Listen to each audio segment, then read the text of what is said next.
Good morning students. आज का ये लेक्चर बहुत इंपॉर्टेंट है हम लोगों के लिए। इस इंपॉर्टेंट लेक्चर की वजह से, इस इंपॉर्टेंट लेक्चर की हेल्प से हम बहुत हैप्पी एंडिंग करने वाले हैं इस चैप्टर की। आज एंडिंग नहीं है, लेकिन जो एंडिंग होने वाली है फर्दर 2, 3, 4 चैप्टर लेक्चर्स में, वो बहुत हैप्पी होने वाली है। तो इस लेक्चर को बहुत ध्यान से समझिएगा। तो सबसे पहले हमने अब तक क्या पढ़ा है? हमने अब तक पढ़ा है, जितने भी चार्जेस की बात की है, हर बार ये बोला है कि एक पॉइंट चार्ज है। पॉइंट चार्ज मतलब एक छोटा सा चार्ज था, उसका साइज बहुत छोटा हुआ करता था। आज हम इस स्टडी को फर्दर आगे बढ़ा रहे हैं और पॉइंट चार्ज से आगे बढ़ रहे हैं और बोल रहे हैं कि चार्ज अगर किसी बॉडी पर है, बॉडी मतलब एक ऐसी बॉडी पर चार्ज है जो बड़ी है साइज में, तो उन सिचुएशंस को समझने के लिए एक पहली बात जो हम कंसीडर कर रहे हैं, वो हम कंसीडर कर रहे हैं यूनिफॉर्म डिस्ट्रीब्यूशन ऑफ चार्ज, यानी कि यूनिफॉर्म चार्ज डिस्ट्रीब्यूशन। अब यूनिफॉर्म वर्ड का मतलब कि बहुत पॉपुलर वर्ड है, ऐसा कोई नया वर्ड नहीं है। हमने 11th में यूनिफॉर्म मास डिस्ट्रीब्यूशन पढ़ा था, तो वैसे ही यूनिफॉर्म चार्ज डिस्ट्रीब्यूशन है। जरा इस बात को समझिएगा, यहां पर यूनिफॉर्म का मतलब क्या समझना बहुत जरूरी है हमारे लिए। क्या बोला मैंने? फॉर एग्जाम्पल, ये एक रॉड है और इस पूरी रॉड पर चार्ज दिया है हमने। कैसा चार्ज है? पॉजिटिव चार्ज है। अब मैं आपसे बोलूं, यूनिफॉर्म चार्ज डिस्ट्रीब्यूशन का मतलब यह है कि अगर मैं इस रॉड के इक्वल साइज के पीस कर दूं, इक्वल साइज के पीस कर दूं, 1, 2, 3, 4, तो कितने पीस हो गए? 5 पीस हो गए। साइज भले ही देखने में आइडेंटिकल ना लग रहा हो, मैं क्या किया है, इक्वल साइज के पीस कर दिए। तो अगर उन सभी पीसेस का चार्ज सेम हो, अगर उन सभी पीसेस का चार्ज सेम हो, तो ये डिस्ट्रीब्यूशन यूनिफॉर्म चार्ज डिस्ट्रीब्यूशन कहा जा सकता है। बात समझ गए? कैसा डिस्ट्रीब्यूशन हो गया? यूनिफॉर्म डिस्ट्रीब्यूशन ऑफ चार्ज हो गया। अब हम बात करेंगे कि चार्ज डिस्ट्रीब्यूशन हमने पढ़ लिया। अब किसी बॉडी की बात करें, बॉडी किस तरीके की हो सकती है? बॉडी 1 डायमेंशनल हो सकती है, 2 डायमेंशनल हो सकती है और 3 डायमेंशनल हो सकती है। क्या क्या हो सकती है? 1 डायमेंशनल, 2 डायमेंशनल और 3 डायमेंशनल। 1 डायमेंशनल एक पतला सा वायर हो गया जिसमें सिर्फ क्या है, एक लेंथ है, 1 डायमेंशनल बॉडी। एक पेपर की शीट हो गई, बॉडी कैसी हो गई? 2 डायमेंशनल, लेंथ भी है और विड्थ भी है, 2 डायमेंशन बॉडी हो गई। 3 डायमेंशन बॉडी क्या हो गई? कोई स्फीयर हो गया, कोई एक स्फीयर हो गया, बॉल हो गई, फुटबॉल हो गई, ये सब क्या है? 3 डायमेंशनल बॉडीज हैं। और अब बात करते हैं, जैसे मैं बात करूं एक सॉलिड स्फीयर की, तो एक पहले तो बात करते हैं एक रॉड की। एक छोटी सी रॉड है, इस रॉड में सिर्फ लेंथ है, तो सारा का सारा चार्ज क्या इसकी लेंथ में ही है? सारा का सारा चार्ज कहां है? इसकी लेंथ में। अगर मैं पेपर की शीट की बात करूं, जैसे ये एक पेपर की शीट है, पेपर की नहीं है, वुड की शीट है, ये एक पेपर की शीट मान ली, या कोई भी एक शीट मान ली, 2 डायमेंशनल बॉडी है। इस 2 डायमेंशनल बॉडी पर मैं अगर चार्ज दूंगा तो वो रहेगा कहां? इसकी सरफेस पर रहेगा। कहां रहेगा? इसकी सरफेस पर। इन द सेम वे, अगर कोई 3 डायमेंशनल बॉडी है, 3 डायमेंशनल बॉडी से मेरा मतलब है कोई सॉलिड बॉडी। हालांकि 3 डायमेंशनल कोई भी हो सकती है, फुटबॉल भी 3 डायमेंशनल है, बट वो सॉलिड नहीं है। मैं बात कर रहा हूं किसी 3 डायमेंशनल सॉलिड बॉडी की। फॉर एग्जांपल एक सॉलिड स्फीयर। उस सॉलिड स्फीयर की अगर मैं बात करूं, तो अगर मैं उसको चार्ज दे रहा हूं और वो कंडक्टिंग नहीं है, तो वो चार्ज रहेगा कहां? पूरी की पूरी बॉडी में रहेगा। सॉरी, पूरी की पूरी बॉडी में रहेगा। और चार्ज अगर पूरी की पूरी बॉडी में रहेगा, तो चार्ज फैला कहां है? पूरे वॉल्यूम में फैला है। क्लियर है? अब इन्हीं सब बातों को जोड़कर पहले तो आपने समझ लिया होगा यूनिफॉर्म चार्ज डिस्ट्रीब्यूशन क्या है, कि जब पूरी बॉडी पर चार्ज बराबर मात्रा में बराबर डिस्ट्रीब्यूट हो रखा हो, हर पीस पर, कोई भी पीस करें, हर पीस पर चार्ज कैसा हो? सेम हो, तो वो यूनिफॉर्म चार्ज डिस्ट्रीब्यूशन। अब डेंसिटी की बात करते हैं। क्या बात करते हैं? डेंसिटी की, चार्ज डेंसिटी की बात करते हैं। तो 3 तरह की सिचुएशन सामने आ सकती हैं। Linear charge density.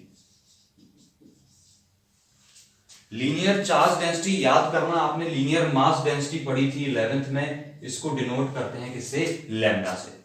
क्या बन गई है लीनियर चार्ज डेंसिटी? चार्ज पर यूनिट लेंथ। बहुत सिंपल सी डेफिनेशन, मैं एक लिख रहा हूं, बाकी आप खुद लिखिएगा। चार्ज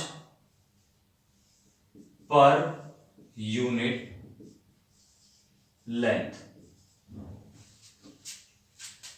एक यूनिट लेंथ पर कितना चार्ज है। फॉर एग्जाम्पल आप फॉर्मूला लिख सकते हैं, लैम्डा इज इक्वल टू, मैंने बोला कि एक रॉड है ये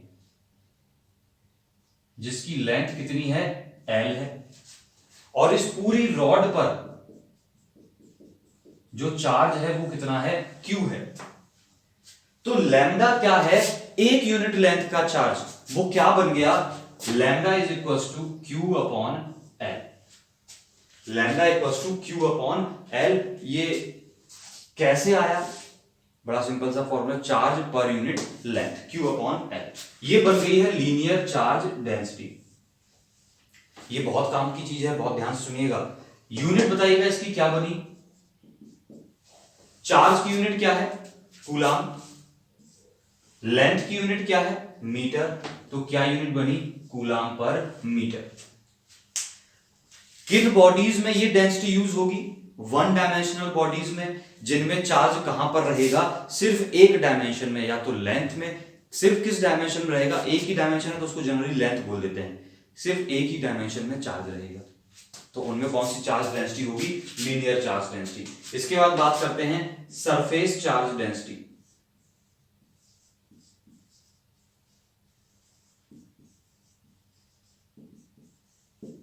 सरफेस चार्ज डेंसिटी का मतलब, सरफेस का मतलब क्या हुआ, एरिया। चार्ज कहां पर डिस्ट्रीब्यूटेड है, एरिया पर। तो डेफिनेशन क्या बनी, चार्ज पर यूनिट एरिया, चार्ज पर यूनिट एरिया, चार्ज पर यूनिट एरिया। डिनोट इसको करते हैं सिग्मा के साथ। सिग्मा क्या बन गया, चार्ज पर यूनिट एरिया। यहां पर ए क्या है, area, Q is the charge and sigma is the charge density. Unit बता दीजिएगा क्या बनेगी, चार्ज की यूनिट कूलाम अपॉन एरिया की यूनिट मीटर स्क्वायर। क्या इतनी दो बातें आपने सुन पाई हैं और नोट डाउन करते जाइएगा, बहुत जरूरी बातें हैं ये।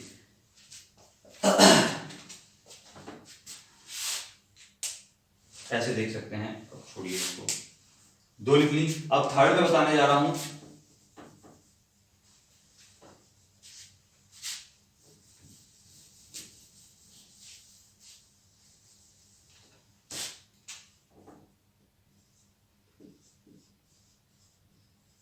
Volume charge density. इसको डिनोट करते हैं रो के साथ। इसको किसे डिनोट करते हैं, रो के साथ। वॉल्यूम चार्ज डेंसिटी, चार्ज कहां पर है, वॉल्यूम में चार्ज है, यानी कि एक यूनिट वॉल्यूम में कितना चार्ज होगा उसको क्या बोल देते हैं, रो। चार्ज या वॉल्यूम चार्ज डेंसिटी, क्या फॉर्मूला बन गया, चार्ज पर unit volume, V is the volume. Unit बोल दीजिएगा, क्या बनेगी, चार्ज की कूलाम, वॉल्यूम की क्या होती है यूनिट, क्या सबको आती है, मीटर क्यूब।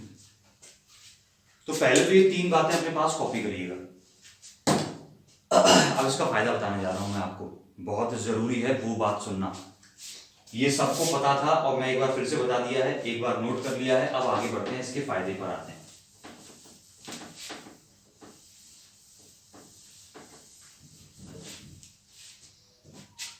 फॉर एग्जाम्पल मैं आपसे बोलूं कि ये एक रॉड है, इस पर चार्ज है, पूरी रॉड पर यूनिफॉर्म डिस्ट्रीब्यूशन है चार्ज का, और चार्ज मान लिया इस पे मैंने कितना है, इसकी चार्ज डेंसिटी मैं आपको दे रहा हूं। मैं बोल रहा हूं इसकी चार्ज डेंसिटी कितनी है, 2 कूलाम पर मीटर। चार्ज डेंसिटी कितनी है, 2 कूलाम पर मीटर, और इसकी लेंथ है 10 मीटर। एक एक बात को गौर से सुनना, लेंथ कितनी है, 10 मीटर है, और चार्ज डेंसिटी कितनी है, ये कौन सी है, लीनियर चार्ज डेंसिटी, 2 कूलाम पर मीटर। मैं पूछ रहा हूं आपसे, find charge on half rod, आधी रॉड पर कितना चार्ज होगा। क्या पूछा मैंने, आधी रॉड पर कितना चार्ज होगा। बहुत से लोग बहुत तेजी से आंसर बताएंगे। क्या बोला मैंने, आधी रॉड पर चार्ज बताइए, और क्या दिया गया है, 2 कूलम पर मीटर इसकी चार्ज डेंसिटी दी गई है। इसका मतलब ये हुआ 1 मीटर पर कितना चार्ज है, 2 कूलम, और कितने पर पूछा गया है, आधी रॉड पर। टोटल कितनी है, 10, 5 मीटर पे पूछा गया है। टॉफी वाला रूल याद आता है, 1 रुपए की 2 टॉफी आती हैं तो 10 रुपए की कितनी टॉफी आएंगी, कितनी आएंगी, 20 टॉफी आएंगी। ये बहुत बचपन वाली बातें हैं हम लोगों की। तो मैंने क्या बोला, कितना चार्ज होगा हाफ रॉड पर, मुझे क्या पता है, 1 मीटर पर कितना चार्ज है, 2 कूलम। तो 5 मीटर पर कितना होगा, क्या 2 इंटू 5, 10 कूलम का चार्ज होगा। ये समझ ली बात आपने। मैं आपसे बोलता 6 मीटर पे कितना चार्ज होगा, तो आप क्या करते, 2 इंटू 6 कर देते। 10 पे पूछता 2 इंटू 10 कर देते। 20 पे पूछता तो, अब 20 की तो रॉड ही नहीं है, रॉड ही कितने की है, 10 की है, तो 2 इंटू 5, 10। सुन लीजिए बात। अब यहां पर एक फॉर्मूला बन के आ रहा है। अगर मैं आपसे पूछूं कि छोटी सी लेंथ dx पर कितना चार्ज होगा, छोटी सी लेंथ dx पर कितना चार्ज होगा, 1 मीटर पर 2 है, तो dx पर कितना होगा, 2 इंटू dx। सिंपल टॉफी वाला रूल है। तो यहां पर ये 2 क्या है, आप देखना 2 क्या है, क्या लैम्डा है। तो मैं एक जनरल फॉर्म बना दे रहा हूं, क्या चार्ज किसी पोर्शन पर कितना होता है, लैम्डा इंटू लेंथ। dx की जगह आप चाहें तो क्या लिख सकते हैं, dl, ताकि आपको लेंथ की फीलिंग आए। तो क्या बन गया चार्ज, लैम्डा इंटू dl। यानी किसी इतने से पोर्शन पे या किसी भी पोर्शन पे आपको चार्ज निकालना है तो कितना करना है, लैम्डा इंटू dl। पर जरा बहुत तेजी से बोलिएगा आपकी बात। ये बॉक्स बंद कर लिया क्या आपने। सिमिलरली ये किसके लिए बना है, लीनियर चार्ज डेंसिटी के लिए। अगर मैं बोलूंगा कि आपको बताना है सरफेस के लिए, तो दूसरा फॉर्मूला क्या बन सकता है, सरफेस के लिए चार्ज कितना हो जाएगा, लैम्डा इंटू डी। किसी भी पोर्शन पर चार्ज कितना, किस पोर्शन पर, डीए पोर्शन पर चार्ज कितना, लैम्डा नहीं होगा, वहां पर क्या होगा, सिग्मा इंटू डीए। और तीसरा फॉर्मूला बन जाएगा, charge is equal to rho into D V. यहां पर रो क्या है, डेंसिटी, डीवी क्या है, वॉल्यूम, जिस पोर्शन पर मुझे चार्ज चाहिए है। जरा ये 3 फॉर्मूले नोट करिएगा एक बार। अब मैं बात करता हूं, एक बात फिर पूछ लूंगा, आप कुछ सीखे या नहीं सीखे। अगर सीख गए होंगे तो मैं आगे बढ़ूंगा।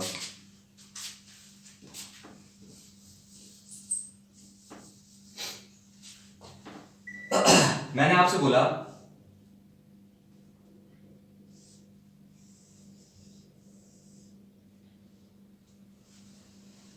ये एक क्या है, एक सरफेस है।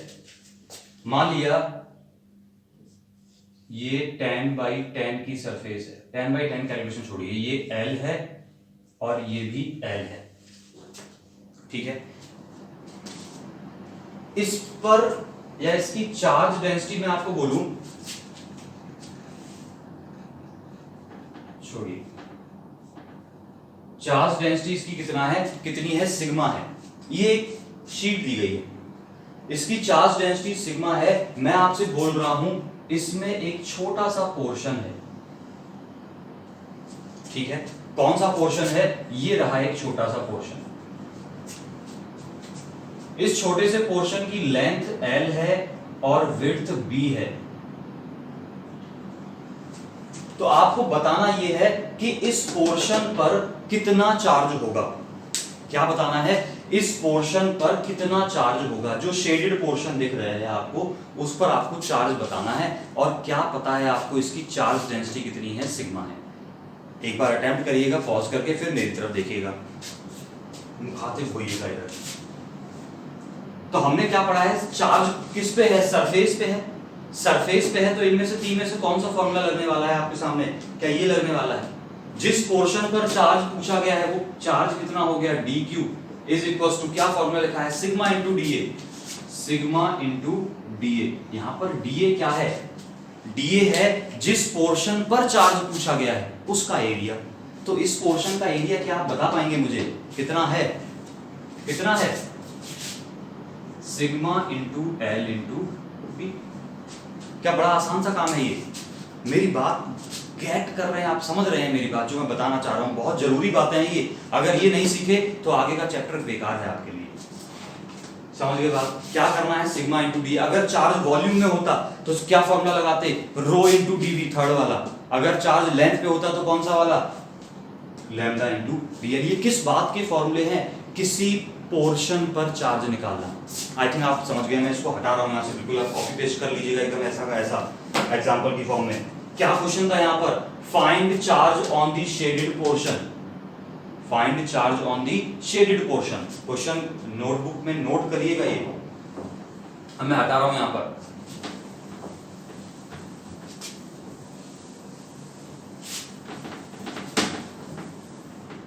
अब बात करते हैं बहुत जरूरी, इस चैप्टर का बहुत जरूरी काम,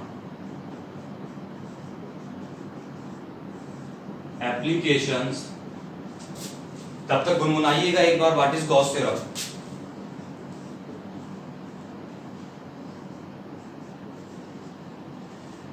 अरे क्या किसी ने सही बोल पाई। The flux linked with the closed surface is equals to charge inside the surface divided by epsilon naught.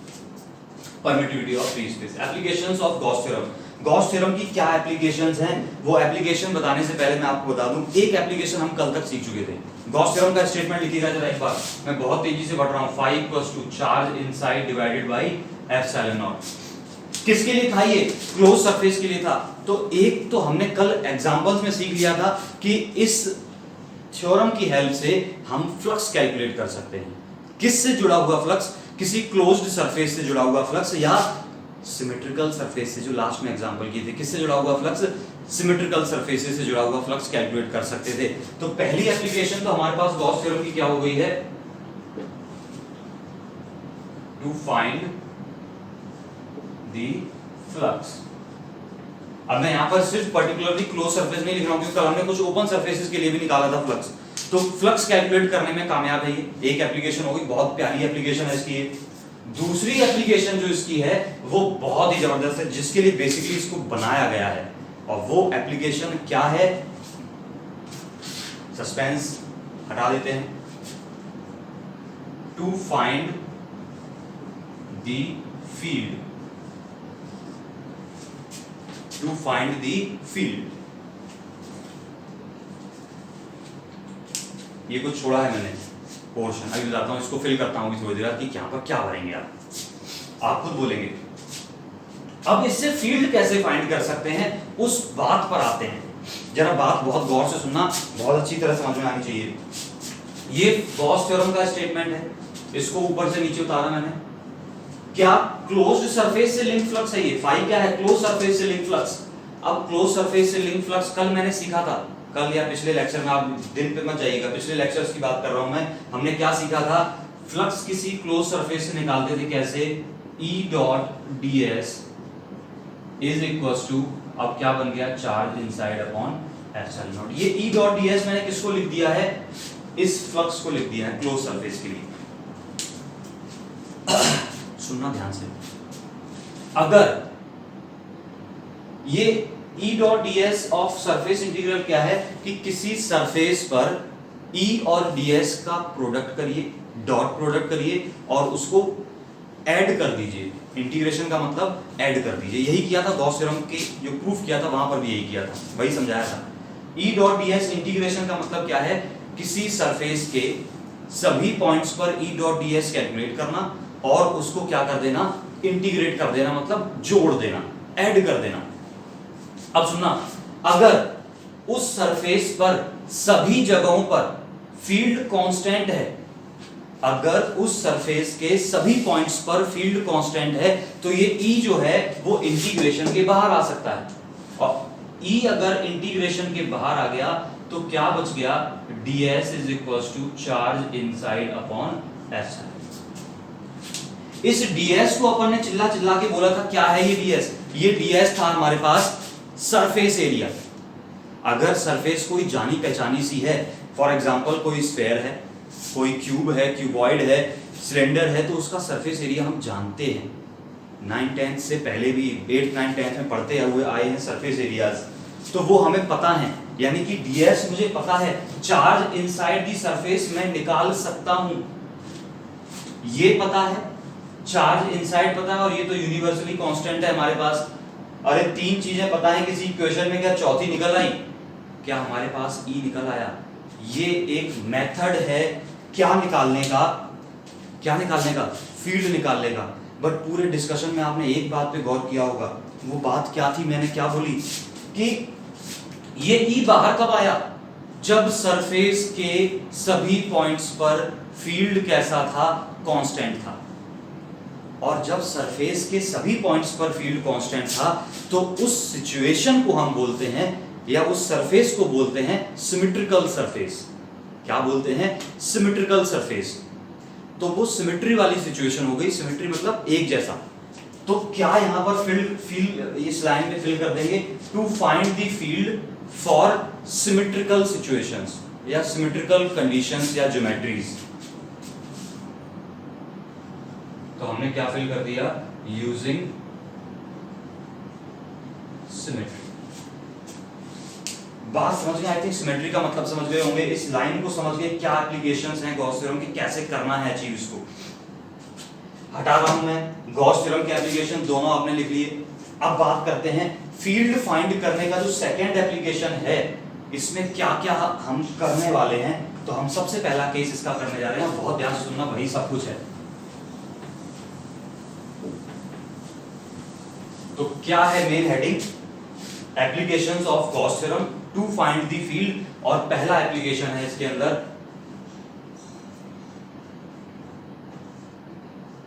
Field due to a long wire. Long अच्छा नहीं लगा, लॉन्ग चार्ज्ड वायर। किसी लॉन्ग चार्ज्ड वायर की वजह से field find करना है। बहुत केयरफुली हर एक बात सुनना, जो ही सीख गया सब सीख गया।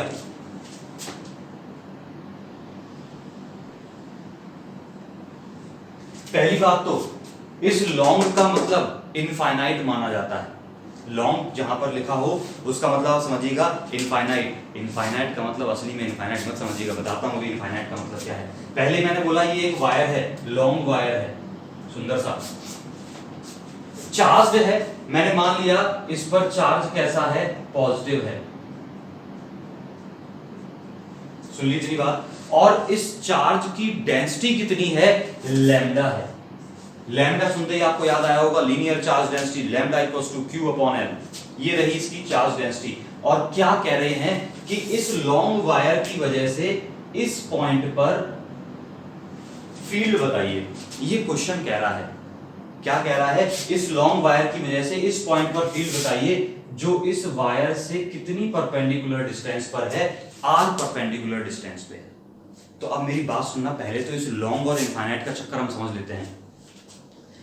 लॉन्ग वायर या इनफाइनाइट वायर का मतलब ये नहीं है कि इंफिनिटी से शुरू हुआ इंफिनिटी पे खत्म हुआ, ऐसा नहीं है। क्या कह रहे हैं? जब वायर की लेंथ बहुत ज्यादा हो, उस सेपरेशन के कंपैरिजन में जहां पर हम फील्ड की बात करना चाहते हैं, तब उस वायर को क्या बोल देते हैं? Long wire. अरे कुछ सुना? If the length of the wire is much more than the point of consideration, जहां पर हम फील्ड निकालना चाहते थे, तो उस वायर को कैसा बोल देते हैं? Infinite wire. अब बात करते हैं, यूजिंग गॉस थ्योरम कर रहे हैं। तो गॉस थ्योरम करने के लिए अब मैं कुछ स्टेप्स की बात कर रहा हूं आपसे, उन स्टेप्स को हमें याद रखना है और गॉस थ्योरम के एप्लीकेशन सारे खत्म हो जाएंगे। तो सबसे पहले इसके स्टेप्स की बात करेंगे।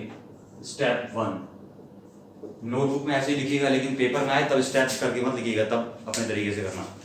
क्या बोला? पहला स्टेप है, पहला ऐसी बात है ना, गॉस थ्योरम की हेल्प लेनी है। गॉस थ्योरम किसके लिए वैलिड है? किसी क्लोज्ड सरफेस के लिए वैलिड है। तो किसी क्लोज सरफेस के लिए वैलिड है, तो हमने क्या बोला? पहला स्टेप हमारा ये कहता है चूज ए क्लोज्ड सरफेस।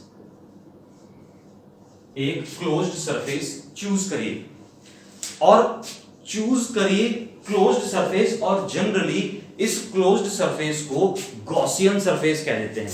क्या कह देते हैं, गॉसियन सरफेस। तो मैं क्या कह देता हूं इसको, दूसरा नाम इसका Gaussian surface.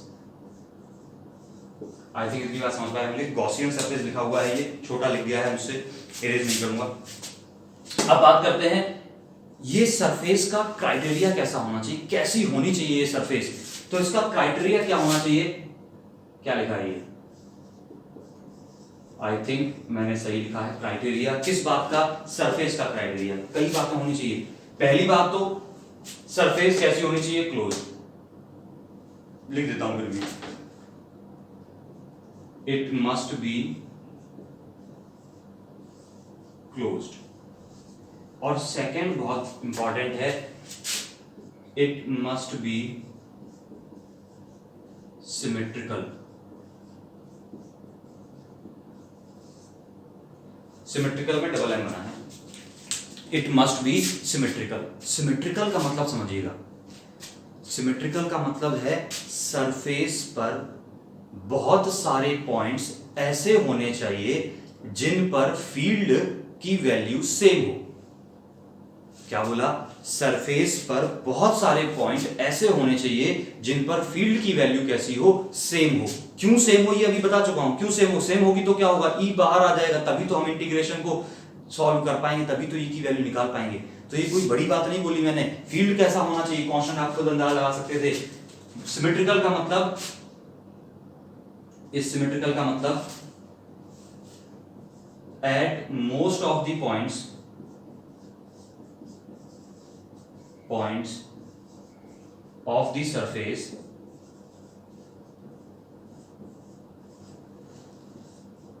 field must be same।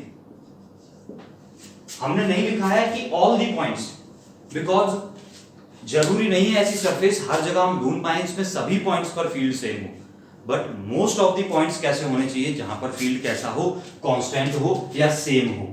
बात एक ही है, फील्ड कैसा हो, सेम हो। तो ये क्राइटेरिया हो गया हमारे पास। स्टेप 1 क्या हो गया, एक सरफेस चूज करिएगा, उस सरफेस को हम बोलते हैं गॉसियन सरफेस, और वो गॉसियन सरफेस चूज कर उसको रिप्रेजेंट कैसे करते हैं, डॉटेड लाइन से, उस क्लोज सरफेस को। कैसी होनी चाहिए, क्लोज होनी चाहिए, सिमेट्रिकल होनी चाहिए। और ये रही पहले स्टेप। आप, मुझे उम्मीद है कॉपी किताब नहीं, नोटबुक लेकर बैठे हैं और पेन लेकर बैठे हैं, जल्दी से इतना छाप लीजिएगा। मैं इसको इरेज कर रहा हूं और आपको एक सरफेस चूज करके दिखा रहा हूं। क्लियर इतनी बात।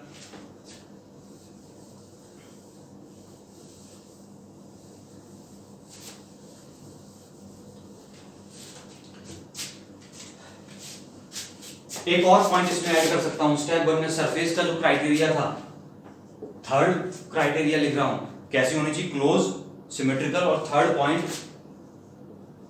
must pass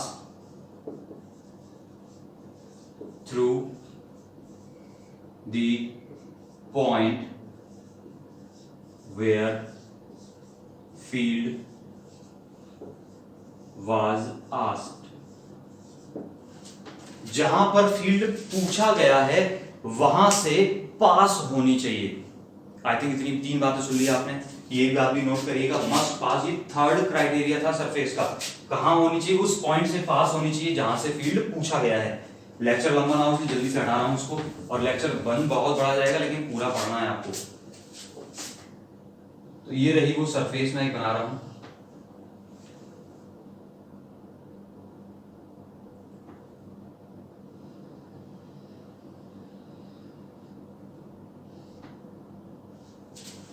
मैंने क्या कर लिया है, इस चार्ज के डिस्ट्रीब्यूशन से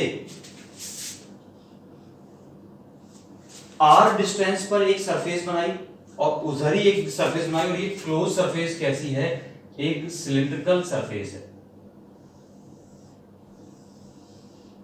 क्या बना दी है, एक सिलिंड्रिकल सरफेस बना दी। इसको इमेजिन कर पाना आप एक बार। सिलिंड्रिकल सरफेस का मतलब कैसा हुआ, दिखा दूं।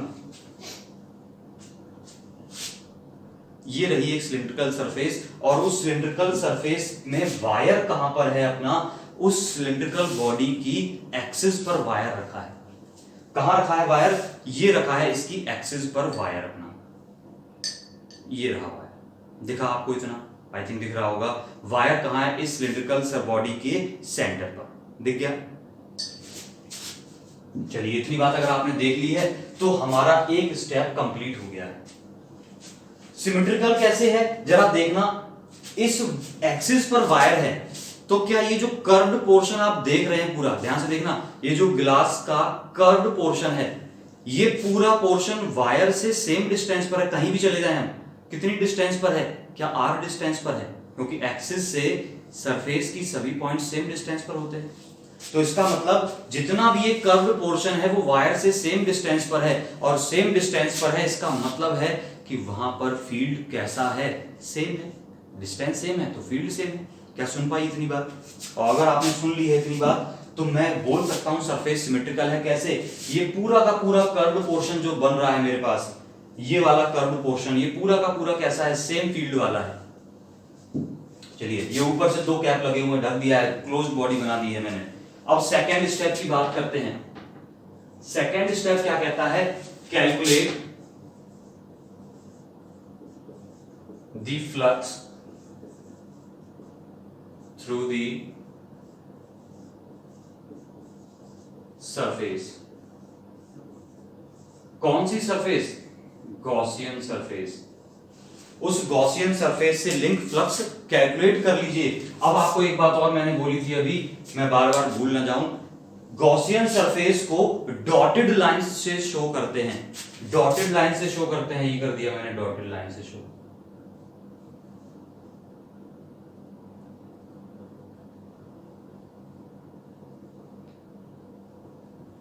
आई थिंक समझ गए आप, ये डॉटेड लाइन से शो कर दिया। ये क्या है, मेरी गॉसियन, ये रिप्रेजेंटेशन है, कोई बड़ी बात नहीं, ये मत सोचना ये खुली रह गई, यहां से क्लोज नहीं है, रिप्रेजेंटेशन है। अब बात करते हैं पूरी सरफेस से फ्लक्स कैलकुलेट करना है। जरा एक बात सुनना, इस सरफेस को अगर मैं ध्यान से देखूं तो मुझे 3 पार्ट में इसको डिवाइड करता हुआ नजर आ रहा है मुझे सरफेस ही। कैसे 3 पार्ट? ये क्लोज सरफेस है, इसके ऊपर ये बंद है ना, यहां से क्लोज है यानी कि यहां से बंद है, बंद है तो एक ये ऊपर वाला कैप, एक ये बॉटम वाला पोर्शन, ये जो बॉटम है इसका 2, 1 2, और एक तीसरा पार्ट जो ये पूरा का पूरा कर्व्ड पोर्शन है। सुन लिया इतना? 3 पार्ट में मैंने इसको ब्रेक किया। क्यों ब्रेक किया वो भी अभी समझ में आएगा आपको ड्यूरिंग द डेरिवेशन। 3 पार्ट पहले मैं लिख देता हूं, ये रहा पार्ट 1, ये रहा पार्ट 2 और ये रहा पार्ट 3। पार्ट 1 कौन सा है, टॉप, पार्ट 2 कौन सा है, बॉटम, और पार्ट 3 कौन सा है, पूरा का पूरा कर्व्ड पार्ट। सुन पाएंगे इतनी बात, ये लिख लिया है इतना आपने। तो अब मैं क्या करूंगा, इस पूरे के पूरी बॉडी से फ्लक्स कैलकुलेट करूंगा। ध्यान, आपको अगर याद हो मैंने फील्ड लाइंस बनवाई थी, इलेक्ट्रिक फील्ड लाइंस वाला लेक्चर देख सकते हैं आप। किसी लॉन्ग वायर के लिए फील्ड लाइंस कैसी बनी थी, याद करना अच्छे से, कैसी बनी थी? इस वायर से अगर पॉजिटिव है तो वायर से किस तरफ, बाहर की तरफ, कुछ इस तरीके से, हर डायरेक्शन में। इतने सारे मार्कर है मेरे पास, वाह भाई वाह, आप समझ पा रहे हैं कैसे? चारों तरफ, इस वायर से चारों तरफ फील्ड लाइंस निकली थी, रेडियली आउटवर्ड, रेडियली आउटवर्ड, ऐसे देख सकते हैं, ज्यादा बुरा लग रहा हो तो। इधर भी फील्ड लाइन होगी, इधर भी होगी, ये भी होगी, चारों तरफ फील्ड लाइंस हैं इस तरीके से।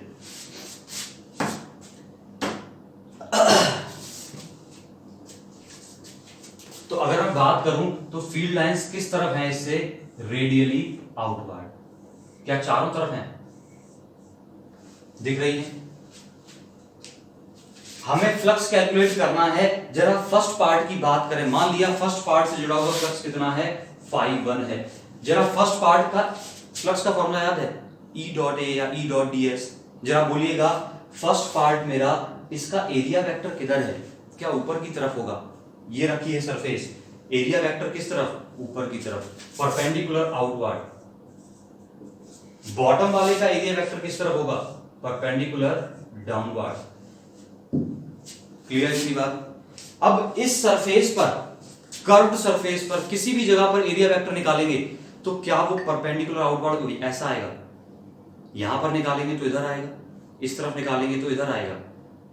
और ध्यान से देखना, क्या इसी तरीके की मेरी फील्ड लाइंस आ रही थी पूरी सरफेस के लिए, जो वायर रखा था अंदर, वहां से फील्ड लाइंस कैसी आ रही थी, रेडियली आउटवर्ड आ रही थी। तो क्या इस सरफेस पर एरिया वेक्टर और फील्ड लाइंस की डायरेक्शन सेम हो गई है? और अगर सेम हो गई है तो E और ds के बीच एंगल कितना होगा, 0। चलिए मैं बात करता हूं उसके लौट के आगे भी। फर्स्ट पोर्शन के लिए फील्ड मेरा किस तरफ है, वायर की वजह से ये रहा फील्ड, ऐसा ही है फील्ड, ये है एरिया वेक्टर वाई में है, एरिया वेक्टर किधर है, वाई में, एंगल कितना है 90 है, और 90 है तो फ्लक्स कितना हुआ 0, ई ए कॉस थीटा, थीटा इज 90, तो φ1 कितना हुआ 0। सिमिलरली सेकंड सरफेस के लिए बोलेगा फ्लक्स कितना हुआ, क्या इसका एरिया वेक्टर ये भी वाई में है, और फील्ड लाइंस किधर हैं, एक्स में है या जेड में है, ये सिखाया था मैंने, 90 एंगल, तो φ2 भी कितना हुआ 0। ये दोनों 0 क्यों हुए, क्या पता चला, वजह एक ही है, क्या है वजह, कि angle between E and A is 90, ये रही इसकी वजह। आगे का सुन लिया, अब बात करते हैं आगे की तरफ, थर्ड सरफेस बच गई है, थर्ड सरफेस की बात करें तो फ्लक्स मान लिया कितना है φ3 है, बहुत ध्यान से देखना, थर्ड सरफेस क्या कर्व्ड सरफेस है, कर्व सरफेस के लिए फ्लक्स कैसे निकालते हैं, E डॉट ds, कैसा इंटीग्रल, कौन सा सरफेस इंटीग्रल, मैंने अब से पहले ही बता दिया है, थर्ड सरफेस वायर से सेम डिस्टेंस पर है तो फील्ड कैसा है, कांस्टेंट है, कांस्टेंट है तो इंटीग्रेशन के बाहर लिख दिया मैंने, क्या बच गया सिर्फ ds, इंटीग्रेशन ऑफ ds का मतलब क्या होता है, सरफेस एरिया, किसका सरफेस एरिया, जिस सरफेस की बात कर रहे थे, सिलिंड्रिकल पोर्शन है, ये वाला सिलिंड्रिकल पोर्शन, कैप्स के अलावा केवल खाली ये कर्व्ड पोर्शन, इसका सरफेस एरिया कितना होता है, कई लोगों को याद होगा, क्या होता है 2 पाई r और h is the height, 2 pi r h कितना होता है 2 पाई r h, तो मैंने यहां पर हाइट इस सिलिंड्रिकल बॉडी की कुछ मानी नहीं है, मैं कुछ मान लेता हूं, let height of this cylindrical body is l, तो सरफेस एरिया कितना बन गया 2 पाई r l, ये सरफेस एरिया बन गया, क्या E पहले से मल्टीप्लाइड है, ये रहा E इंटू 2 पाई r, तो टोटल फ्लक्स कितना आ गया, phi is equal to φ1 plus φ2 plus φ3, तीनों को ऐड कर दिया, दो तो जीरो ही थे हमारे पास, तीसरे का कितना है E into 2 pi r l, तो फाई कितना आ गया E into 2 pi r l, देख ली इतनी बार, टोटल फ्लक्स निकला है, सेकंड स्टेप कंप्लीट हो गया मेरे पास। अब बात करते हैं थर्ड एंड फाइनल स्टेप की, सब नोट डाउन करिएगा फटाफट से। थर्ड स्टेप,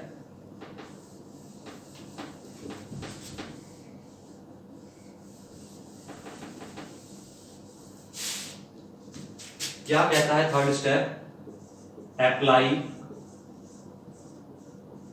गॉस थ्योरम, क्या कर दीजिए गॉस थ्योरम अप्लाई कर दीजिए, और गॉस थ्योरम अप्लाई करने का मतलब आप सबको याद होगा, phi is equals to charge inside divided by epsilon naught, अभी भी ना सीखे तो कभी नहीं सीख पाओगे, phi equals to charge inside upon epsilon naught, phi आपने निकाल लिया है कितना है E into 2 pi R L is equals to, अब आपको पता करना है Q इनसाइड का मतलब क्या था, बॉडी के या सरफेस के अंदर चार्ज कितना है, ये बहुत अच्छे से सिखाया था मैंने अभी, सरफेस के अंदर चार्ज कितना, मेरी गॉसियन सरफेस आपने ढूंढ ली, ये रही गॉसियन सरफेस, इस गॉसियन सरफेस के अंदर चार्ज कितना है, क्या कितना चार्ज है हमारी गॉसियन सरफेस के अंदर, ये वाला,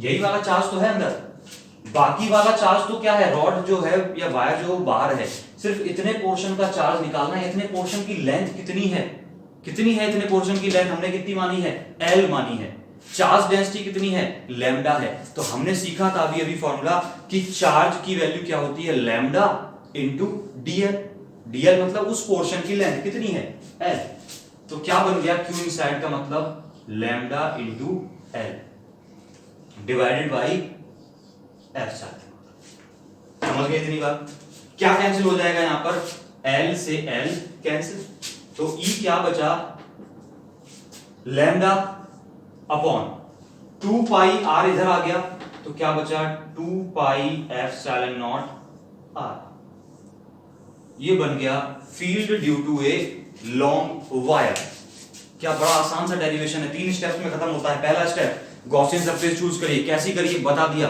सिमेट्रिकल होनी चाहिए, क्लोज्ड होनी चाहिए और उस पॉइंट से पास होनी चाहिए। दूसरा स्टेप, फ्लक्स कैलकुलेट करिए उस पूरी की पूरी सरफेस से। तीसरा स्टेप, गॉस थ्योरम अप्लाई करिए। 3 स्टेप याद कर लिए, कोई नहीं रोक सकता एक भी एप्लीकेशन आपका होने से, कोई नहीं रोक पाएगा। यहां तक लिख लिया। अब बात करते हैं, एक और बहुत जरूरी क्वेश्चन यहां से पेपर में आ जाता है, 1 नंबर में भी आ जाता है अकेला या फिर मिलके आ जाता है दुकेला। क्या कहता है क्वेश्चन? ग्राफ बनाइए फील्ड का सेपरेशन के साथ। जरा देखना, क्या फील्ड और सेपरेशन रेसिप्रोकल हैं? यानी कि जैसे जैसे मैं इस वायर से दूर जाते जाऊंगा, फील्ड क्या होते जाएगा? डिक्रीज होते जाएगा। और रेसिप्रोकल है तो क्या पूछा जाता है? ग्राफ पूछा जाता है। पेपर में बहुत जरूरी है, याद करके जाना। ग्राफ तैयार पता ही होना चाहिए आपको। Graph between E and R. यहां पर आर क्या है? पोजीशन है। ई क्या है? फील्ड है। और रेसिप्रोकल के केसेस में आपने ग्राफ बनाना सीखा होगा।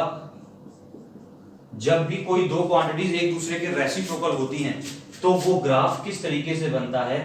कुछ इस तरीके से बनता है। ये मीट नहीं करता है, इस पे कहां मीट करेगा? जाकर इन्फिनिटी पे लगातार फॉल होते जाएगा। कहां मीट करेगा? इस आर को इन्फिनिटी पर। ये बन गया ई और आर के बीच का graph. Most important derivation, application, I think सब कुछ आपने समझ लिया है और नोट डाउन कर लिया है। आई थिंक आज के लेक्चर के लिए इतना बहुत है। कल इसके आगे वाले एप्लीकेशंस हम लोग पढ़ेंगे। Till then, good bye.